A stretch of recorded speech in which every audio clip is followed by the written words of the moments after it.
Oi todo mundo, sejam todos muito bem-vindos. Eu me chamo Verônica Spar, você está no Sparrices e hoje nós vamos finalmente terminar a nossa trilogia.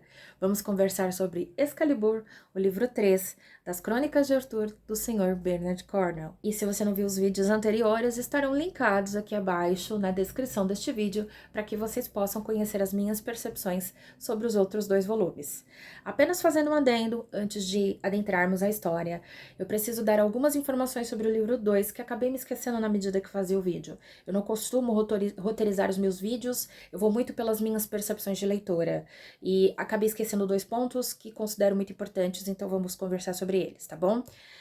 O primeiro ponto é que eu não dei o nome da esposa de Derfel, tá? Que é o nosso narrador, que era tão importante, que era prometida de Arthur e acabou não sendo a escolhida. Vão aos outros vídeos para entender. É a Ciri, né?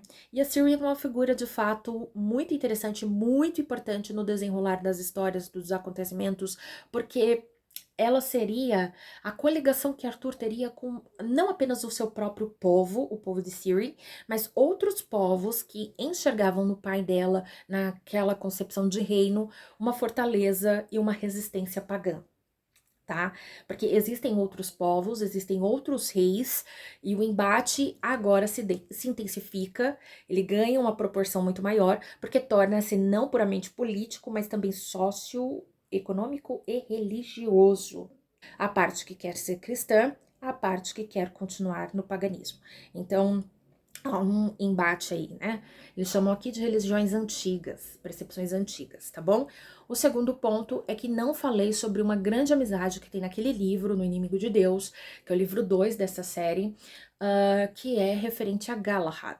Se você já leu As Brumas de Avalon, muito provavelmente a figura de Galahad que você conhece é o próprio Lancelot, né? É como se fosse a figura mística criada pela Marion Zimmer Bradley ali, para justificar que Lancelot é filho de uma das sacerdotisas.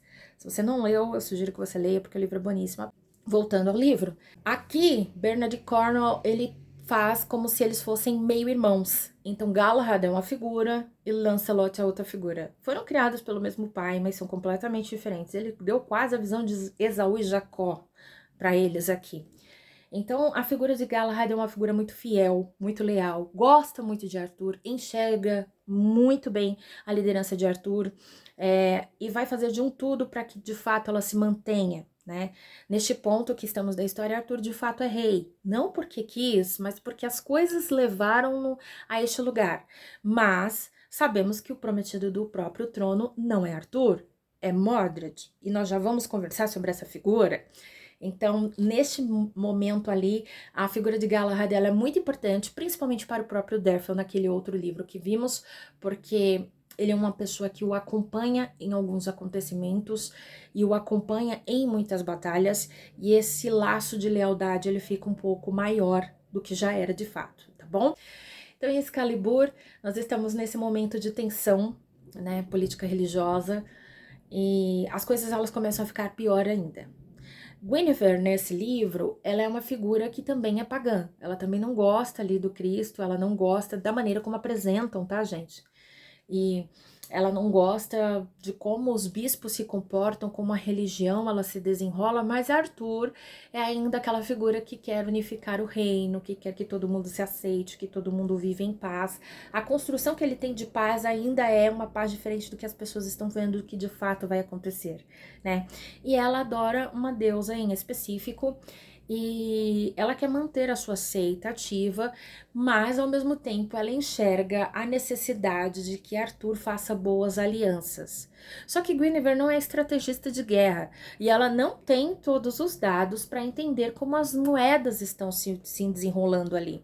Uma coisa e uma frivolidade que Guinevere apresenta nesse contexto é que ela gosta de coisas bonitas. Esse gostar de coisas bonitas acaba fazendo com que ela tenha e tome decisões que são péssimas. Inclusive seu relacionamento com uma pessoa que vocês vão ter que ler, porque eu não vou dar aqui de bandeja pra vocês, tá bom? Isso é terrível para Arthur, né? É um posto de traição. Mas mesmo assim ele aceita. É como eu falei pra vocês, ele é uma figura muito leal, uma figura inteligentíssima, tem uma boa cabeça para estratégias, mas é facilmente manipulável, principalmente pela figura da Guinevere. Então aqui nós temos todo esse desenrolar da vida pessoal dele acontecendo, ao mesmo tempo que vemos a figura de Mordred já muito maior do que nós vimos lá no primeiro livro. Por óbvio, o tempo passa, essa criança cresce, né, minha gente? E ela não cresceu com boa visão de Arthur, não cresceu com boa visão de Derfel, não cresceu com boa visão de Gwynfer. Então ele vai fazer os seus enlaces para chegar de fato ao trono com pessoas escusas, pessoas que não são tão queridas, tão bem vistas, tá? Vai fazer essas alianças acontecerem, essas coisas se desenrolarem, tentar chegar no poder de outras formas que não a maneira como foi idealizada para que isso de fato acontecesse lá atrás por Uther Pendragon. Então veja que é um livro que ele vai falar muito das relações pessoais, é um livro que fala muito dessas relações que meio que ficaram de ladinho e as pessoas esqueceram de olhar direito, porque esqueceram, obviamente, que Mordred ia crescer e que ele não estava crescendo com... Ele estava crescendo já com desvio de caráter, gente. Então, se você ler o outro, você vai entender o que eu tô querendo dizer. Ninguém sabe para que lado as suas ambições vão levá-lo e ele é um potencial perigo, inclusive a si mesmo, por conta da ambição. Para além disso, nós temos também a figura de Lancelot, fazendo outras alianças tão piores ou mais para tentar vingança do que acontece no final do segundo livro, O Inimigo de Deus. E isso vai ficando cada vez mais perigoso para Arthur, porque ele percebe que de todos os lados é como se todo mundo estivesse vindo para cima dele. Merlin também percebe que isso está acontecendo e ele começa a intensificar a sua busca por sobre as relíquias sagradas ali que ele quer encontrar, porque ele acredita que encontrando essas relíquias, ele vai conseguir fazer com que o poder da Britânia volte, as coisas voltem a ser fortes, principalmente para serviço dele, da magia, e que Arthur vai se tocar que os bispos eram potenciais perigos e que as coisas elas serão arrumadas. E ele começa intensificando então os seus passos em relação a encontrar essas relíquias, a fazer com que Arthur o escute pelas coisas que ele vai precisar fazer depois que as encontra. Ele vai tomar decisões que você vai ficar, gente, mas vocês estavam querendo mesmo fazer isso, vocês são loucos, porque realmente chega a ser assustador a maneira como talvez o desespero para ver que as coisas elas voltem a ser o que era ou sejam melhores do que estão, acaba levando a decisões sombrias. Nimue também é uma figura que vai surpreender por conta dessas decisões sombrias. Então a história inteira, ela vai acontecendo num ritmo tão grande e tudo vai levando realmente como se nós estivéssemos cavalgando para chegar em cima de Arthur, dessa figura, espremê-lo o máximo que pudesse. Porque tudo desenrola nele, todas as coisas acontecem com ele. Excalibur, inclusive, é uma das relíquias, né? E vai ter aí um papel muito importante também. Inclusive, a presença de Arthur interrompendo o que estava acontecendo ali vai ser muito importante, vocês vão ficar... Enfim, vai ser um momento deste livro em que muitas pessoas se dividem. Algumas consideram que Merlin está correto, outras consideram que ele realmente passou dos limites do aceitável. Já estava começando a entrar nessa questão de extremismo, sabe? E essa figura que também é extrema aqui é a Morgana. Morgana, ela foi para o lado cristão, por uma questão de laço, inclusive de casamento. Leiam para que vocês entendam, por favor. E assim como ela era uma pessoa muito fervorosa em sua fé quando pagã, ela é uma pessoa muito fervorosa em sua fé quando cristã. E isso acaba também fazendo com que ela odeie muito facilmente algumas pessoas, com que ela se envolva em questões um pouco escusas também. Mas lá pra frente ela será uma figura muito importante para que as coisas não se desenrolem tão mal quanto pareciam que iam se desenrolar de fato. O que acontece é que um dos bispos aqui, ele acaba tendo um destaque muito grande, ele acaba ganhando muito poder, e ele consegue isso através da figura de Morgana, por fazer parte ali da família de Arthur, por chegar mais fácil onde se ambiciona, pelas alianças escusas que faz quando ninguém está vendo, pelas costas, construção de templos e tudo mais. Então, é um livro que chega a ser, às vezes, claustrofóbico na sua construção, porque você fica realmente segurando o ar por todo o tempo. Você fica, meu Deus, o que vai acontecer? Senhor Douglas, o que é que a gente tá fazendo aqui? Ô, gente, vamos embora desse lugar. A gente fica numa torcida meio doida lendo esse livro aqui. O que posso contar a vocês é que o desenrolar das coisas é surpreendente de todas as formas possíveis e imagináveis. Eu jamais conseguiria cogitar que o fim realmente fosse este que a gente lê. E ele é tristíssimo para quem gosta das figuras místicas como a de Merlin e a de Nimue aqui, tá? Posso complementar nesse livro é que é um livro onde as coisas aqui se desenrolam de um jeito que ninguém espera. Arthur, ele vai entendendo que seu sonho de paz era apenas um sonho. A batalha de Midianum, eu sempre tenho, eu vou escrever aqui pra vocês, a maior batalha que tem nesse livro, ela acontece de um jeito que você fica se segurando enquanto você tá lendo e fica, cara, como é que é isso? E a descrição de batalha do Sr. Bernard Cornwell é uma das melhores coisas que eu já li na minha vida. Descrições, elas são muito, muito, muito incríveis, muito incríveis mesmo.